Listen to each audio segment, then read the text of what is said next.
Halo The Gunner di seluruh Nusantara, selamat datang di channel Fans Arsenal Indonesia.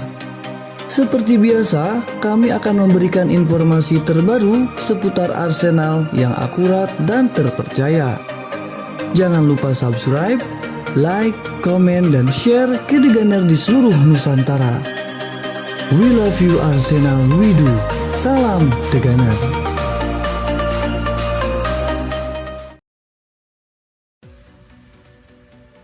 Jelang laga Arsenal melawan Manchester City. Pertandingan Arsenal melawan Manchester City di Liga Inggris pekan ke-21 akan digelar pada hari Sabtu 1 Januari 2022 pukul 19.30 waktu Indonesia Barat. Laga big match Arsenal versus Manchester City yang digelar di Stadion Emirates menjadi laga pembuka di awal tahun 2022.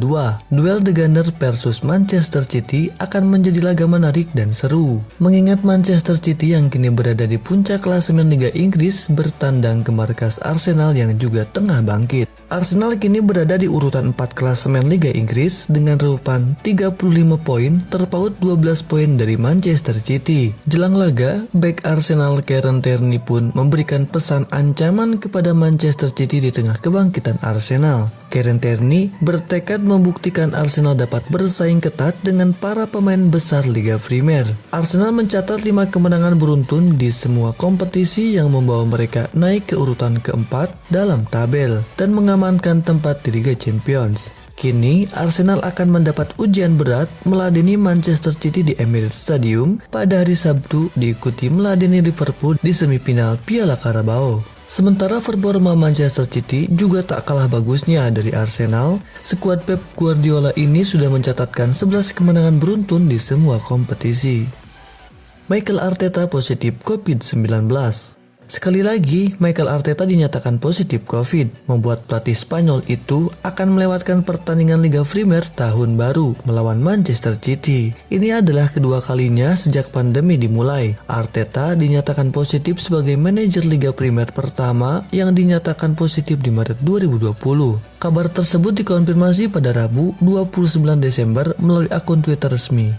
Asisten Arsenal Steve Rowe dan Albert Stevenberg akan memimpin pertandingan di Stadion Emirates menyusul positif COVID Arteta. Manajer selain Arteta yang melewatkan pertandingan baru-baru ini adalah bos Aston Villa yaitu Steven Gerrard dan manajer Crystal Palace Patrick Vieira. Absennya Arteta dalam pertandingan akan menjadi pukulan telak menyusul peningkatan dramatis dalam performa yang membuat tim Arsenal naik ke peringkat keempat dengan 4 kemenangan beruntun, membuat mereka tertinggal 12 poin di belakang lawan mereka di hari tahun baru dan pemuncak klasemen Manchester City. Dalam sebuah pernyataan singkat, Arsenal mengatakan bahwa Mikel Arteta mengisolasi sesuai dengan pedoman pemerintah dan kami berharap dia baik-baik saja.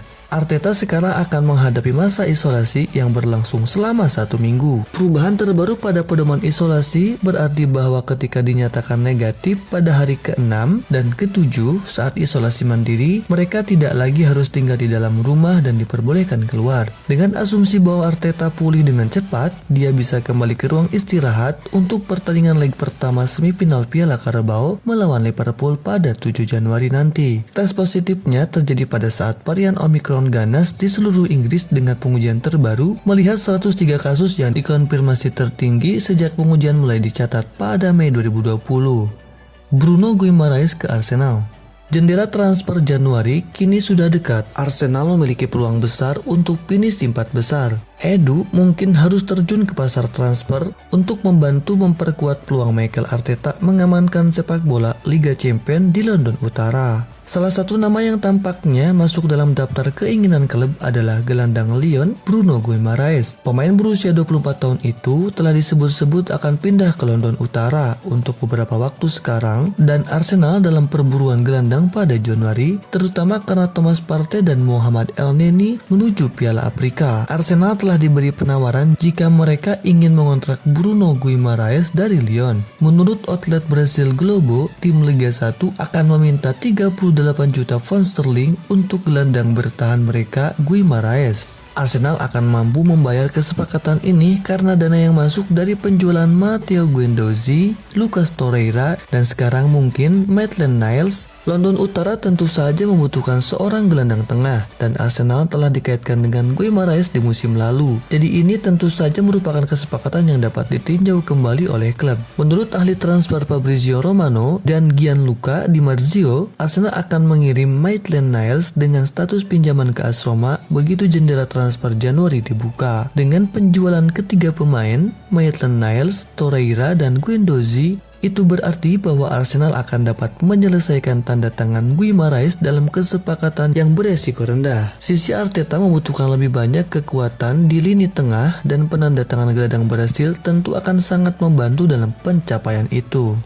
Martin Odegaard bisa menjadi Mesut Ozil baru untuk Arsenal. Pengaruh Odegaard yang berkembang di jantung tim muda Mikel Arteta dengan cepat membuat penggemar Gunners melupakan semua tentang mantan idola mereka. Karena Odegaard tidak hanya memasok operan membelah pertahanan yang dulunya merupakan ciri khas Ozil, tetapi dia juga melakukan perubahan yang selalu melampaui pendahulunya. Bulan ini saja dia terlibat dalam lebih banyak gol, menciptakan peluang paling banyak, dan memainkan bola paling banyak daripada pemain Liga Primer lainnya. Selama membantu kemenangan 5-0 hari Minggu di Norwich City, ia membuat 2 assist, gol pertama Arsenal untuk Bukayo Saka dan Kieran Tierney. Arteta tidak bisa menyembunyikan kegembiraannya. Martin Odegaard bermain sangat baik. Dia banyak membantu kami, dia menggerakkan tim bersama, dan saya sangat senang dengannya.